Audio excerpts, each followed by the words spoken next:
I am honored to be able to invite to the stage Maysoon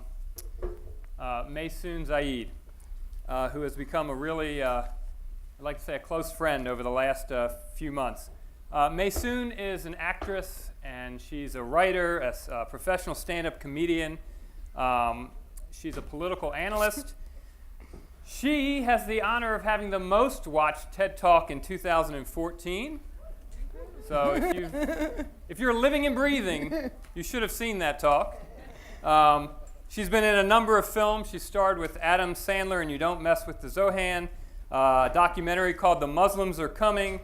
She founded the New York American Comedy Festival, a regular guest on Keith Olbermann on MSNBC. She writes for The Daily Beast, The Huffington Post. She's been on CNN, HBO. She's smart, and she's funny, and she's passionate, and she's astute, and importantly, she has a BA in acting from ASU. And she's the guest comedian in residence. She's our first comic in residence for the university. And I want to recommend that as an idea for all of our institutions. We need a comic in residence because the artistry they bring, the way they see the world, how they make connections is so important. And she's been, she hit the ground and just has deepened her engagement in every part of this campus in amazing ways. She's also a very forgiving person because when I first introduced her to the president, I called her Monsoon. He did. Which I thought that was going to sidetrack the deal, but she forgave me.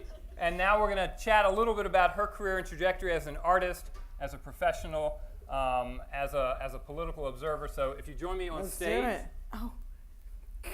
Here's our little. There's no railings. I got you. We'll talk about that. Which chair do you want? What? I'm going to take this Because I'll one. take whichever one you want and then force you to sit. No, okay. It's good. My good ring is out. Okay. All right. So we could go in a lot of different ways, and this will be improvisational. Yeah. But why don't we just start with how you ended up here? So you grew up in New Jersey, and so the New Jersey, the desert. What made you come here, and why did you want to study theater? Was that, and how did you come to that conclusion? How did your parents think about your decision to come to Arizona State University to study theater? أنا نكيت إني أجي على الجامعة هون. We're doing it in Arabic, right?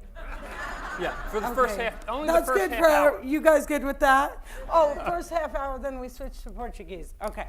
So, I had a dream in life, and my dream in life was to be on the soap opera General Hospital. So when I graduated high school, I wanted to pursue my dream, and I needed to go to an acting program. Now, I have, as a comedian, skewered Arizona for years and years and years. And I often say that I came to Arizona State University because I went to college during affirmative action. And I fit every single quota, so they gave me a mega scholarship. And that's why I came here. But the reality was that I decided to come to Arizona State University for the weather, because I have cerebral palsy. And for a student who is battling kind of the exhaustion and the new world of being in college, even though I had gotten into Columbia and NYU and some of the really great schools in my neck of the woods, I think it's going to be a lot more effective for me to go to a place where I'm not dealing with snow and I'm not dealing with the cold and the humidity, and I can really focus all of my energy on studying. Now, this was unheard of from my family. I come from a very conservative Muslim family, and you either leave in a wedding gown or a casket, whichever comes first. But the reason they let me come to Arizona State University is, see that cute little mosque that's like by Fulton in that area? My uncle used to own the little like Arabic deli there. So my uncle was actually here. So my father was like, okay, she won't spring break if her uncle is there. And that's why I decided to come to ASU. And so I remember you told a story about your father's relationship with our mascot. Oh my God, yeah. So again, my father My father is a Palestinian immigrant to the United States. So I was born and raised in the great state of New Jersey, but I spent every summer in the West Bank. My dad sent us back every single year. And as I mentioned, he was really conservative. So I came to ASU to go to school, and I went home for Thanksgiving. And I wanted to bring him a gift, like a souvenir from school. So I brought him, I swear to God, this is totally true, a tie covered with Sparky. And Sparky, the mascot, is a devil. So I went back to New Jersey, and I handed my devout Muslim father a tie covered in devils. And he opened it up, and he was like, "Oh no, you're gonna be spring breaking." Yeah, and when I went to college, the Pope came and visited Arizona State University, and they covered the word devil on the stadium and made it Sun Angel Stadium. True story. Colleen, we're still working on the stadium. You can. Okay, so ground zero, you land at Arizona State University as a freshman. Yeah. You want to be on General Hospital. You have some family here, but generally have made this kind of big leap from growing up. What was it like to be a freshman here? Was it a diverse campus? No. How were you? The joke that I do on stage is that I used to be the Where's Waldo of Arizona State University. I was the only brown person, and people would walk around campus trying to find me, and they'd be like, "There she is!" And so I arrived at Arizona State University. I know we only have the time that we have, but this story is worth it. So I arrived at Arizona State University, and I'm trying so hard to be cool, right? Because I'm a freshman, and freshmen try to be cool. And I showed up wearing tight black Guess jeans and a black Metallica Guns N' Roses t-shirt with big Jersey hair, like big hair don't care, and the same amount of makeup I'm wearing right now. And it was August. And it was like 117 degrees. And I remember the hairspray melting off my face and blinding me as I tried to find my dorm, which was that crazy octagonal dorm. You know that big dorm that's here? So they put me in a dorm that was like so far away from campus. And I went to the housing office, and I was like, "I'm not really good at walking. Can you people move me?" And they did. And it was amazing, because when I went to Arizona State, it was only 4 years after the ADA was signed. So nothing was implemented except for like a ramp here and there. I must have found the right person, because they moved me in McClintock Hall, which is right in the middle of campus. And I was like, "Oh, this is much better." And I got to the dorm, and I realized I was on the 3rd floor, and it was a walk up. So every day I would drag myself up and down those stairs, and I was like, "Hey, Hayden Library's right there." So then this was where my entire life changed. Everything that I do today began here, which is why I'm so committed to coming back and dealing with that lovely bird flu that we all had. So if anyone got the flu, it was the bird flu. I'm just telling you. So I got here, and I realized I was disabled, which hadn't occurred to me ever before I arrived at Arizona State University. So I was raised in a really small town. I've had the same friends since I was a child. I was never bullied. I was never mocked. My parents, although they did everything necessary to make me functional, I wasn't one of those kids who was constantly dragged to therapies and put through all these surgeries. And, I didn't have cure-obsessed parents, so they let me just be. And when I came to Arizona State University, the discrimination began. And it began on every level, from things that no one would think of, like putting a girl with cerebral palsy on a 3rd floor walk up, to things where I unfortunately had a theater professor tell me that my body held me back, and then it would hold back the entire class, and I should switch majors. At which point my savior arrives from the sky. Marshall Mason comes to Arizona State University, and Marshall meets me and sees what no one else chose to see, that I had the potential to do this. And he puts me in a class that no acting teacher thinks I have any business being in, because they had always put me in the lower level classes so that I wouldn't hold back the others. And Marshall gives me the chance.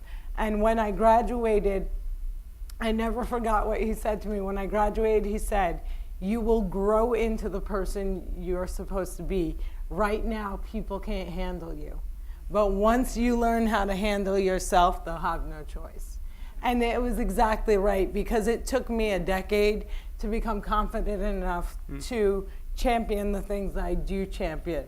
One of which is my manifesto, which is I and many in the disabled community believe that it is extremely offensive, inauthentic, and exploitive for able-bodied actors to play disabled on screen.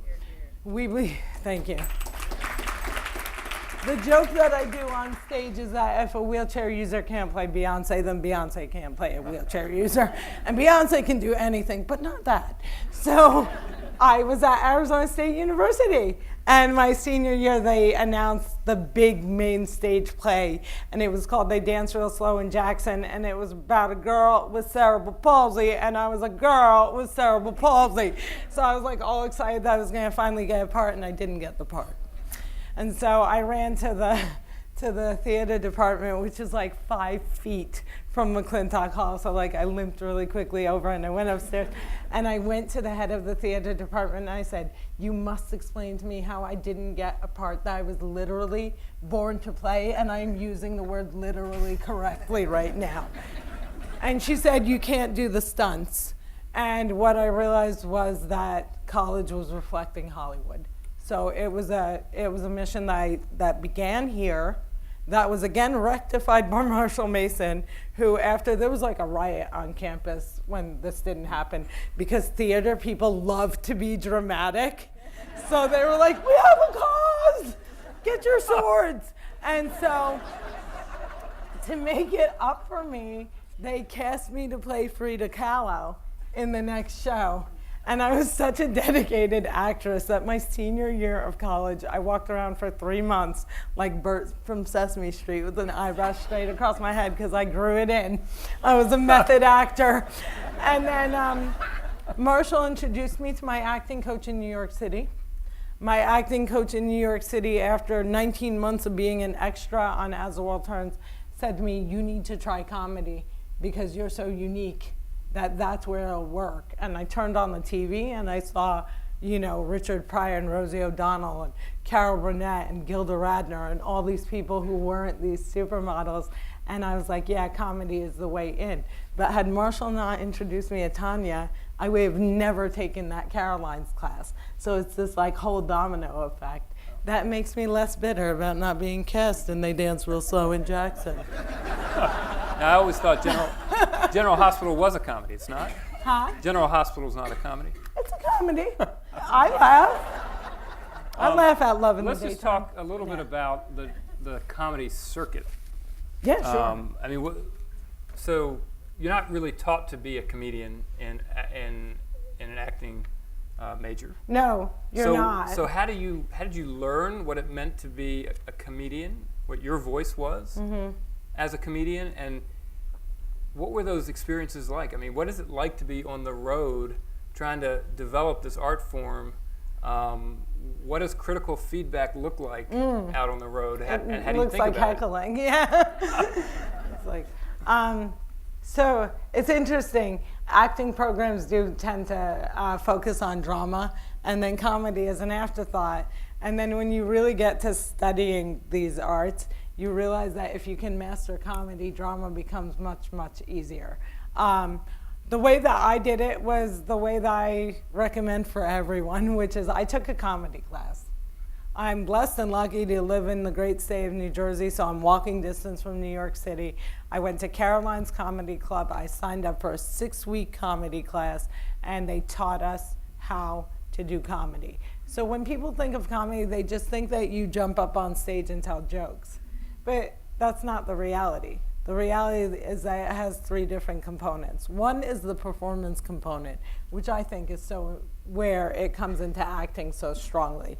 You are not, when you watch a comedian on stage, there's very small difference between who they actually are and who they are on stage. And it's part of it is a defense mechanism, part of it is we're all kind of boring and it's nice to make yourself more interesting. And you have to know how to perform. You have to know how to be likable. You have to know, one of the things that I taught my students that's so important is that you have to know how to do your set in the amount of time that you're given. Because comedy clubs are cutthroat, and if they give you 5 minutes and you do 6 minutes, you never get invited back again. So that's just like the performance aspect, but the whole other component is writing. As a comedian, you have to write every day. You have to force yourself to write jokes and be funny on days where there is nothing to laugh about. Because we don't just memorize the show and do it, not that that's easy, but we don't memorize the show, do it once and be done, or do it for 8 weeks in a row. We are keeping up with current events. We're moving from state to state with audiences that don't necessarily understand other references. So you have to be a really prolific writer. And then finally, you have to have a tough skin because nobody bats 1,000. So comedians have to learn not to be laughed at, because they're not gonna laugh at every single joke every single time. And when you have a room like this, if half of you laugh, it doesn't matter that the rest aren't, you've drowned them out. But new comedians look at that half of the room and they're like, why do you hate me? Why are you not laughing? I'm gonna need you to laugh. And you have to let go of the desperation of having laughter and trying to be funny and just do things that make yourself laugh. If you think they're funny, other people will think they're funny. But if you're like, they're gonna think this is funny, it's not.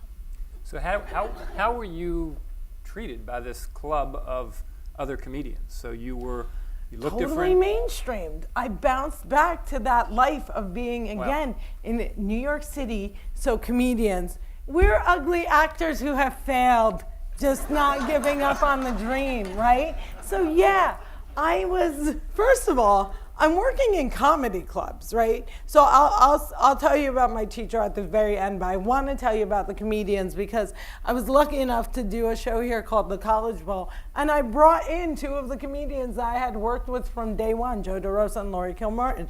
And I asked them as an adult, because when I audition and when I go to do a talk show or something like Countdown with Keith Olbermann, I get such, there's a real lack of presentation of disability on television, right? And often people say to me, you would never have a career if you weren't disabled. They think it's actually like, oh, they only laugh at her because she has a disability. I'm like, you don't know Hollywood. It's like the opposite. So I went up to Laurie and Joe and I said to them, what did you guys think of the fact that I was disabled? And they said, we didn't.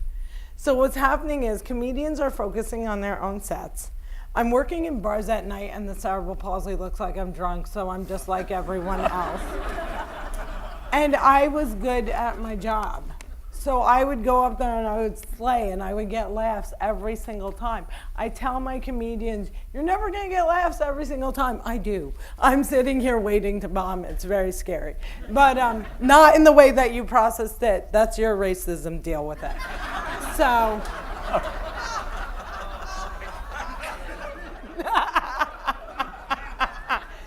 We promised this would be an explosive interview. But Michael Irwin is important. Comedians and club owners didn't care. Club owners care if you fill the seats. I always filled the seats. They didn't care. Comedians didn't care because we have a camaraderie and we don't look at each other that way. It's much more diverse. When you look at the people who were groundbreaking in television, who shifted it and made it more diverse, you're looking at people of color. Everyone from Paul Rodriguez to Dave Chappelle and, Margaret Cho and Ellen, of course. We are the diverse people. We do bring in the diversity. So I fit in perfectly into that world. And I never addressed my cerebral palsy.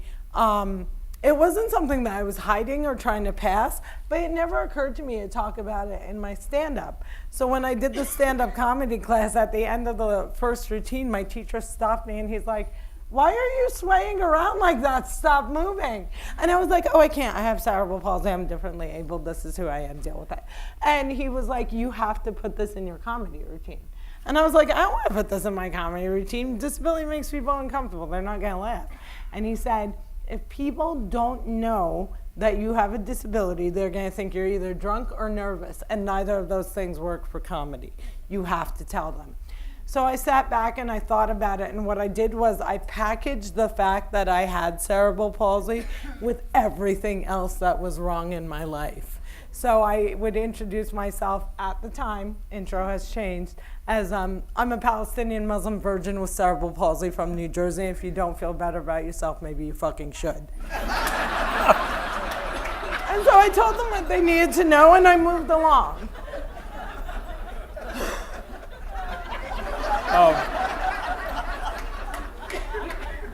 I want to stay with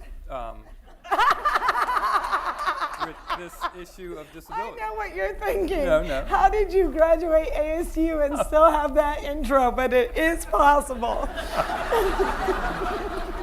I'm sorry. Go. I'm gonna be good. I'm gonna be professional. Okay, Maysoon. Yes. So you made an observation. You've been doing a lot of work with disabled students here on campus.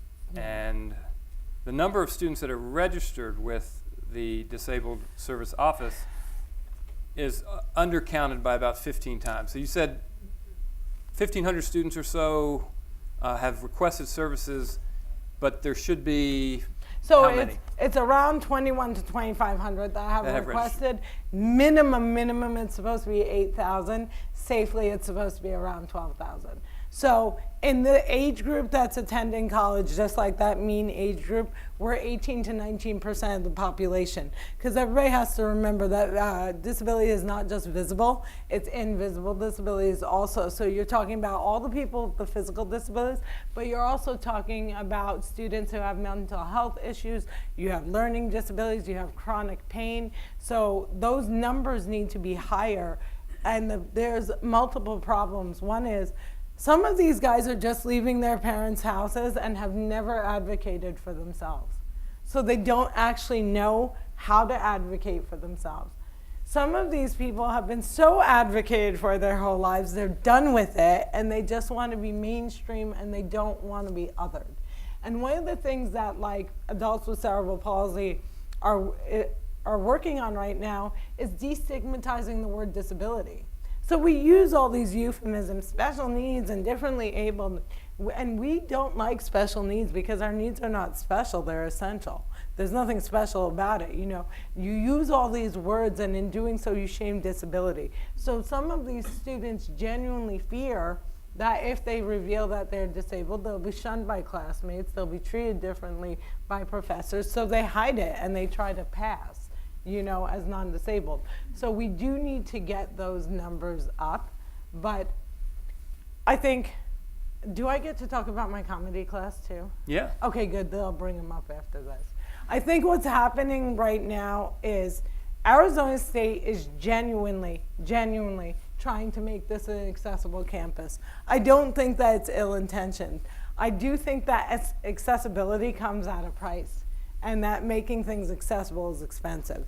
So one of the things I did while I was at ASU was that all of my workshops and all of my shows were live captioned.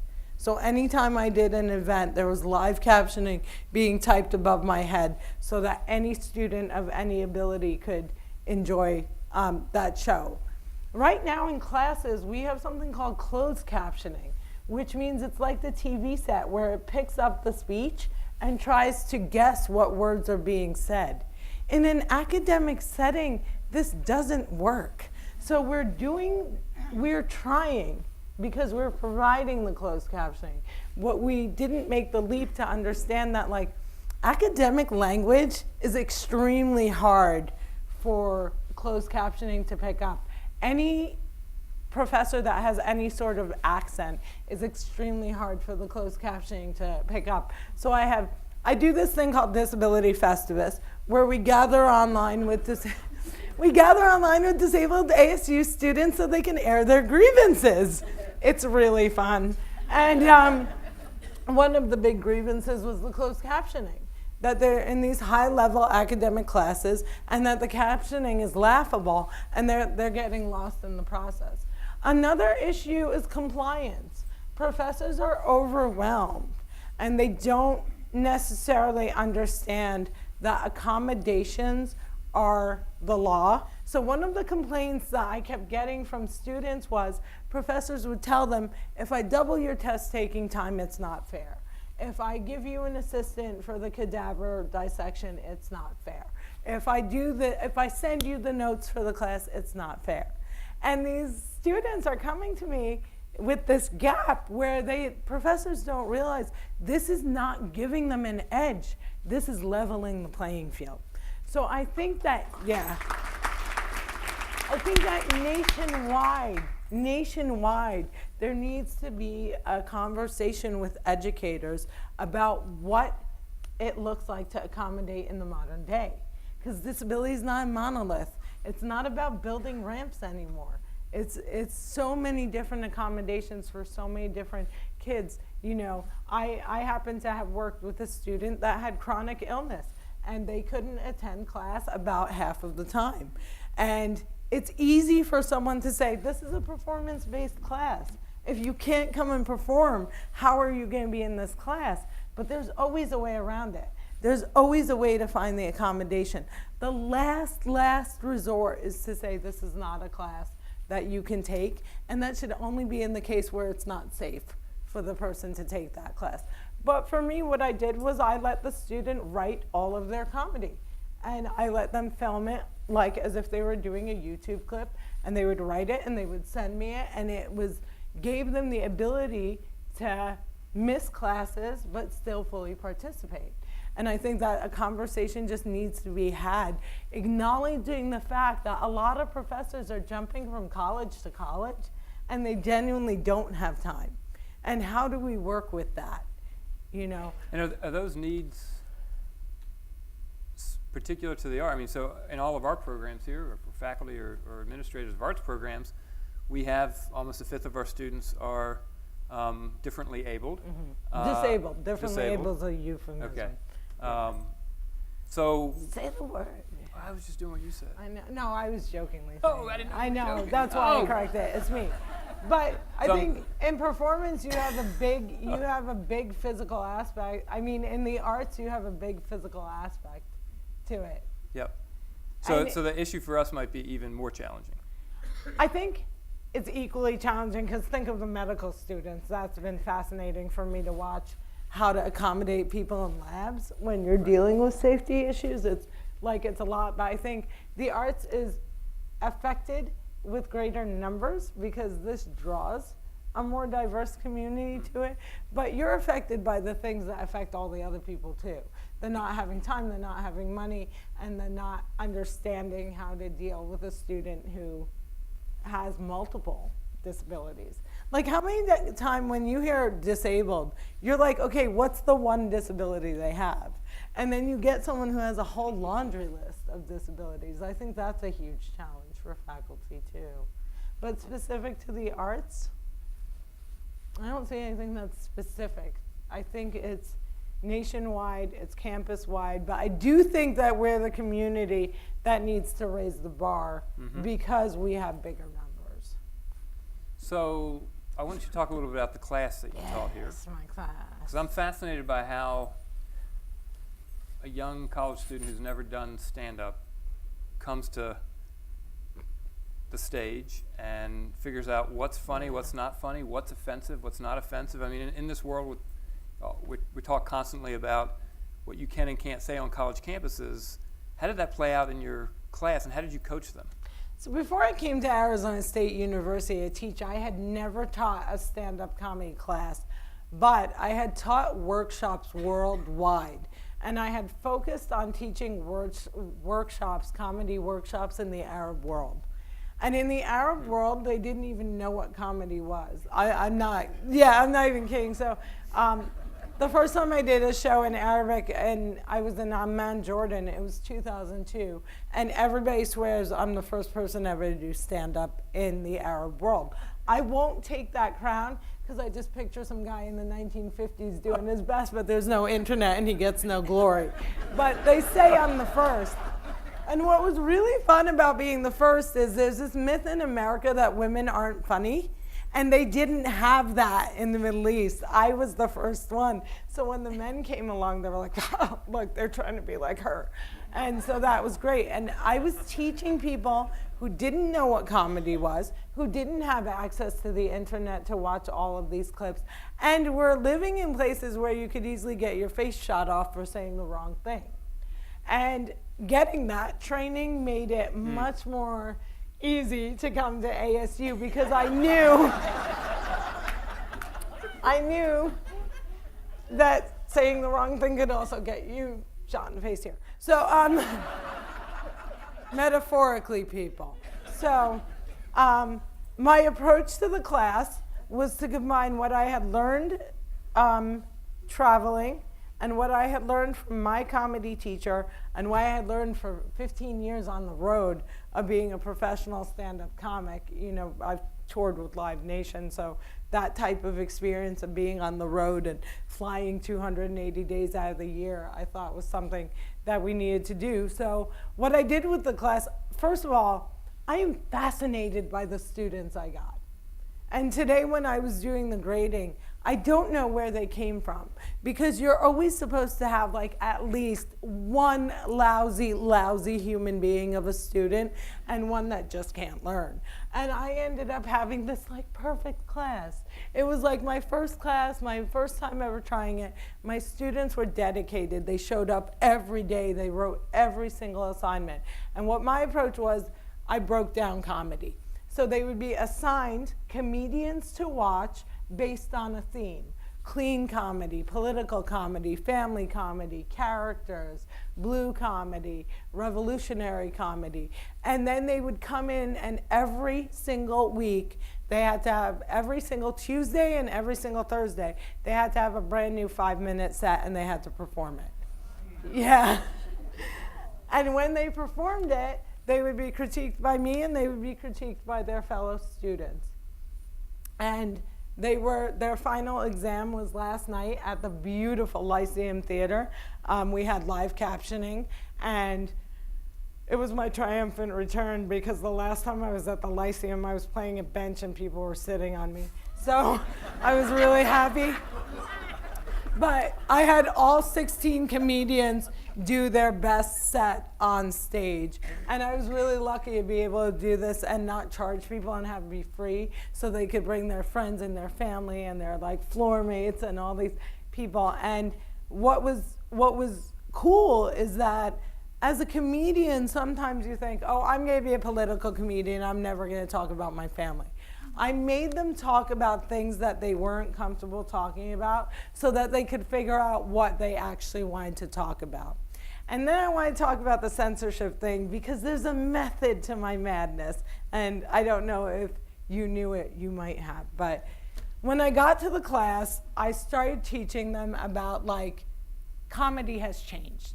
So in the 90s, when I started doing comedy, we used slurs all the time. I watched Andrew Dice Clay and Eddie Murphy and Richard Pryor. So using slurs was just like what you did.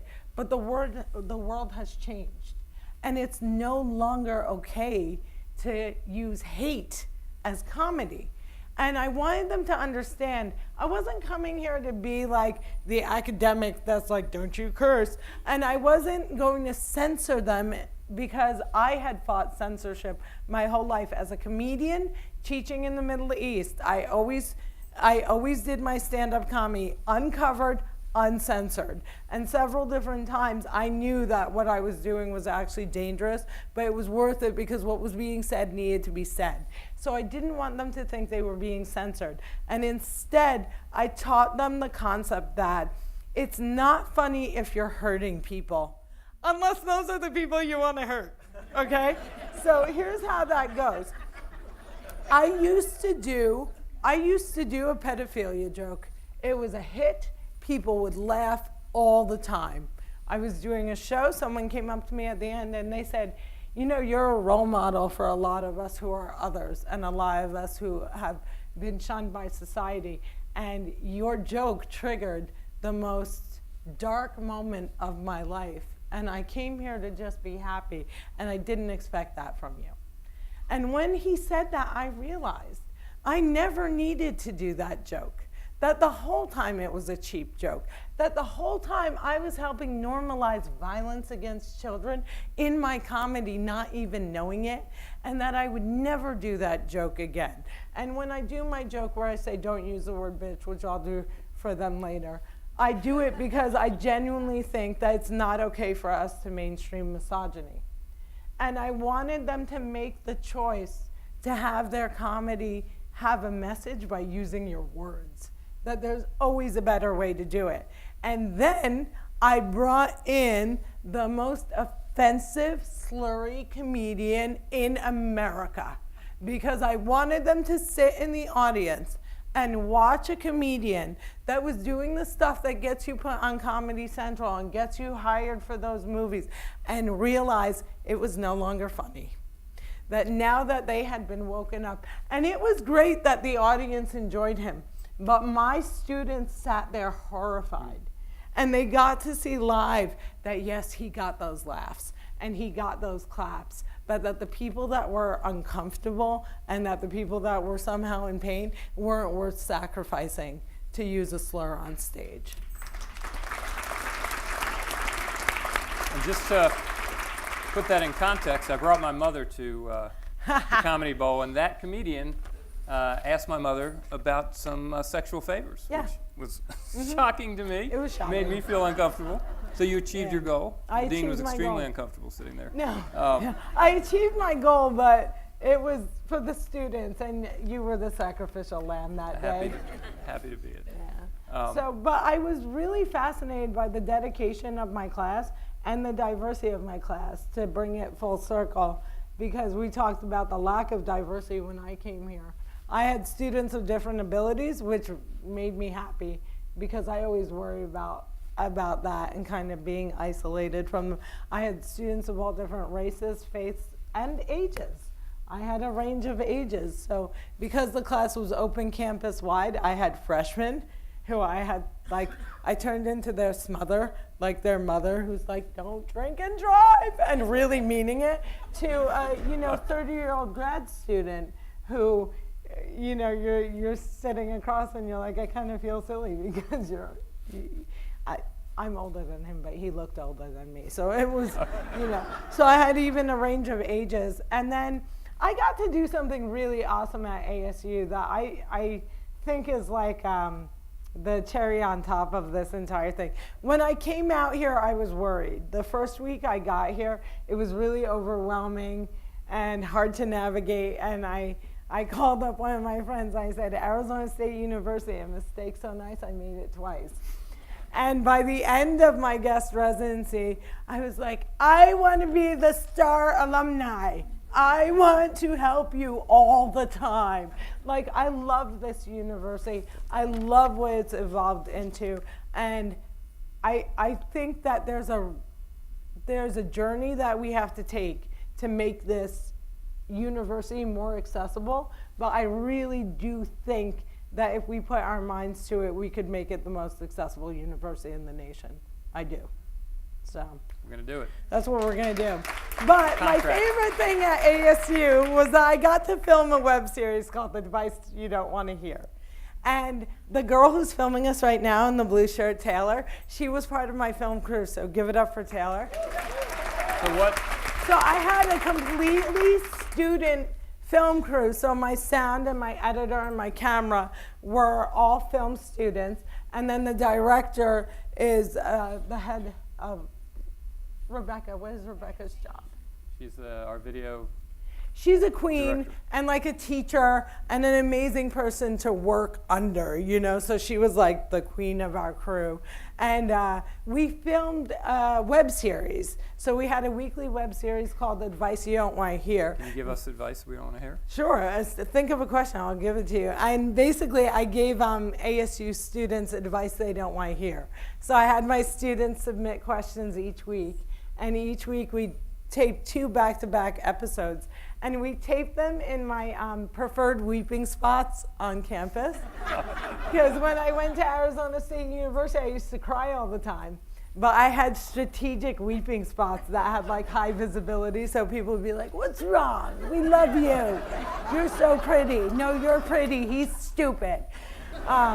So I filmed it in my preferred weeping spots because I wanted to showcase the beauty of this campus. Because no matter how frustrated I would get, I would walk around, I would see Gamage, or I would see, that beautiful color of the Fine Arts Center. And this campus is so stunning.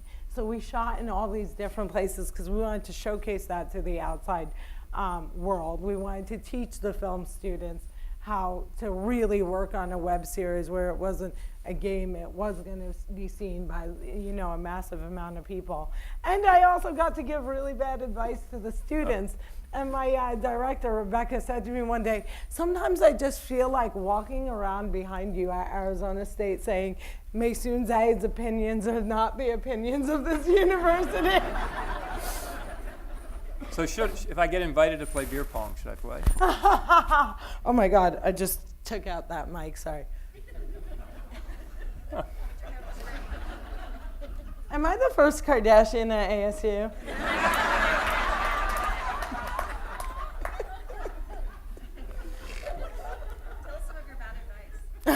You have to watch the videos. They're on the Herberger Institute's channel on Vimeo, and you can binge watch the first 5 episodes, and it's only 15 minutes of your life. But I would love to tell you, can I tell them one of the questions? Yes. My favorite question. So my favorite question for advice you don't want to hear came from a film major named Molly. And Molly asked me, how long can you go without shaving and have it be socially acceptable, right? So what I said to Molly was that it's always socially acceptable not to shave. Like, if you want to be a hairy beast, you go with your bad self, and you can't have society pressure you to shave. But if you are doing things for society, then you can go as long as you cover the hairy bits. Then I shared with them my ASU shaving story. Can I share that with you? Thank you. So I was living at McClintock Hall. I'm a freshman, and I got rid of the tight black jeans because I kept passing out from dehydration. So I'm Arab, and I get furry pretty quickly. So I'm living in McClintock Hall. We have 2 bedrooms, and we share a bathroom. So it's not like one of those floor things. It's just 4 girls sharing this one bathroom stand-up shower. So I'm in the shower, I'm shaving away. I go to rinse the razor, and there's a 7-inch piece of skin hanging off it. So I look down at my leg, and it's bleeding, and I pass out cold, and my body covers the drain at McClintock Hall. So the entire 3rd floor starts flooding. And McClintock Hall has balconies. It's like a sleazy motel. So the water starts falling off the side, so there's like a waterfall. Everyone comes up to see what's happening, and they find me naked, bleeding on the shower floor, and they think I've tried to kill myself. So they pick me up, they put me in this blue dress that I'll never forget, because I threw it out the next day. And they take me to the hospital in the only car they can get. Because again, this is way back. There was no van. They threw me in some kid's car. I think he was Saudi and he had an Audi, I'm not sure.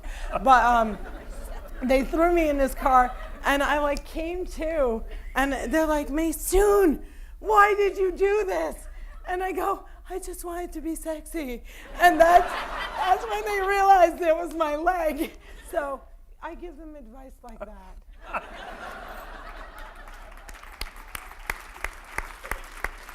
All right. I wanted you to help us reinvent what the art school should be like from your perspective, but we're running out of time. So instead, I'd like to just ask you to talk about what's next for you. You're working on some exciting things. Okay. I can do all of that in 1 minute. I'm a stand-up comic. All right, go. I can do these things. Go. So what's next for me is I'm going back on tour. I'm a road warrior, and so I'm always touring. You can find me in multiple different cities, in Colorado and Chicago and Houston and Nashville, Tennessee. And then I, after 20 years of battling Hollywood, finally booked a sitcom, which I wrote and created and will be starring in. So So I did the TED Talk, and I pitched a film, and then people were like, this would be a good sitcom. And the only thing I want to say about it is that my dream was to see someone who actually did look like me reflected on TV. And whenever you see disability, it's one of two themes. Either you can't love me because I'm disabled, or heal me. And what I wanted was just a character who happened to have a disability, but it's not the center of the story. So in TED, I say, I got 99 problems and palsy is just one. So yes, the character is disabled, but the story is about a romantic comedy and, you know, a love triangle and trying to figure out like who to be with, just like every other sitcom. And the fact that she has a disability is mainstreamed because that's what we need to do. We are the largest minority. It's time for us to be mainstreamed and stop doing things where the only time you see disability, all they talk about is disability. And advice you don't want to hear was a real kickoff to that, because we only had one disabled question the entire season. And the rest of the time, yes, I am disabled. That presence is there and it's strong, but it's not defining.